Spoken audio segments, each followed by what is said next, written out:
Il y a certaines régions du monde où ça n'existe presque pas. En particulier des régions entières de Chine où il n'y a pas de cancer du sein. Ce qui est très étonnant quand on voit l'incroyable prévalence du cancer du sein en Occident. Il y a certaines régions où il n'y a pas de cancer de la prostate du tout, alors qu'aujourd'hui ça concerne énormément d'hommes dans nos sociétés. Donc que se passe-t-il? Eh bien, on s'aperçoit que la grande différence, ce n'est pas les gènes, ce n'est pas que les Asiatiques ou les femmes chinoises ont des petits seins ou qu'elles sont protégées contre le cancer, parce que quand elles viennent vivre en Occident, elles ont les mêmes nombres de cancers du sein que nous.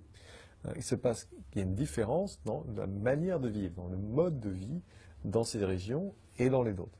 Donc qu'est-ce qui a changé dans le mode de vie? Il faut le comprendre, puisque ce qui a changé dans le mode de vie en Occident depuis la Deuxième Guerre mondiale semble être un engrais pour le cancer. Il y a trois principaux facteurs que je décris dans mon livre.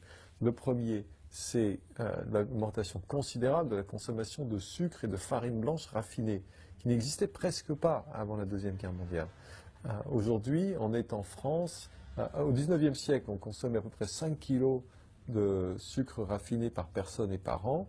Aujourd'hui, en France, on est à 35, aux États-Unis, on est à 70, et en France, on est en train de rattraper les Américains. Donc bientôt, on sera nous aussi à 70.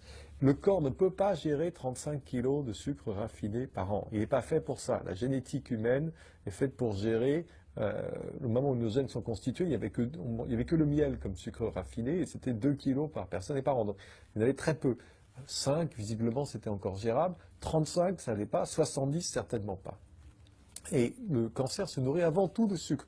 Le cancer, les cellules cancéreuses ont un métabolisme anormal et elles ont besoin du sucre pour leur survie. Quand on pompe du sucre en permanence dans l'organisme, on alimente directement la croissance des cellules cancéreuses. En plus de ça, le sucre crée de l'inflammation dans le corps. Et le cancer a besoin de l'inflammation, non seulement pour grandir, se multiplier, mais pour envahir les tissus avoisinants et se répandre dans l'organisme. Il a besoin de cette inflammation qui est alimentée directement par le sucre. Donc sucre, farine blanche, c'est-à-dire la baguette, malheureusement, c'est des choses très bonnes, c'est des choses qu'on aime, sinon il n'y aurait pas de problème. Mais la baguette, c'est du sucre blanc qui très très vite fait monter le taux de glucose dans le sang dès qu'on la mange. Les viennoiseries, les croissants, le pain au chocolat, des choses qu'on aime, hein, mais il n'y aurait pas de difficulté si c'était pas ça. Mais qui n'existent presque pas dans certaines régions de Chine où on mange pas de pain, on mange pas de viennoiserie. Et on ne mange presque pas de sucre raffiné blanc.